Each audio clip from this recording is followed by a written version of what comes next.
cash is real. The stakes are high. They bet big. They win big.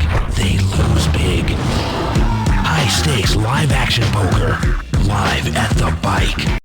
Otherwise, it's just not going to be profitable. You can't call raises with 6-8 just hoping to hit the flop. Yeah. Chris with pocket tens. We haven't seen him involved much on the show. No, he was he was in that very first hand that we sat down with. Chris, by the way, he's one of those guys. I think we came up with a name for it. Wow, so Alan with a 3-bet with 8-6 suited. By the way, what's the name for that? We came up with it?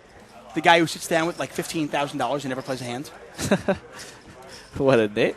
No, they're just guys. No, because there are some guys that are nits that'll buy him for $1,000. But I mean, the guy who literally, it's like, basically he wants to he sits down at the table. Wow, he wants to show everybody how big his penis is, and then he leaves. This is gonna save Chris, by the way.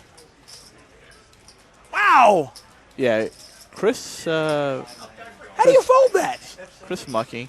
Was it a 4-bet? Yeah, oh, it's a 4-bet. yeah, Okay. yeah. I thought it was a call at first because we had call up there. I was like, how are you folding to 120 more? Now, is 590, so went 80, 200, 590. I think you can call this if you're Alan. Greg's just not that deep. Isn't Greg 17,000? No, oh, that's no, Chris. I'm sorry. yeah. No, you're right. All right. Greg, This is actually such a negative EV This is a call. fold. This is an easy fold. For some reason, I thought for a second that Greg had like 17,000. Now, if he has 17,000, you'd love for him to have. That's what I mean. Exactly. Now, this is an easy fold, actually. Well, if there was a flop, you could bet the man off of queens. This is it.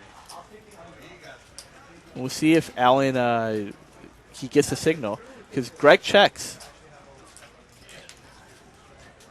Now, Greg also might be checking a set of kings or a set of aces. Yeah, and that's what Alan's cautious of. Okay. Greg checks again, though. Now I know he doesn't have a set. It's very hard for him to have a set of aces or a set of kings. Now, if Greg goes back and watches this, he should watch his own timing. He checks so quickly.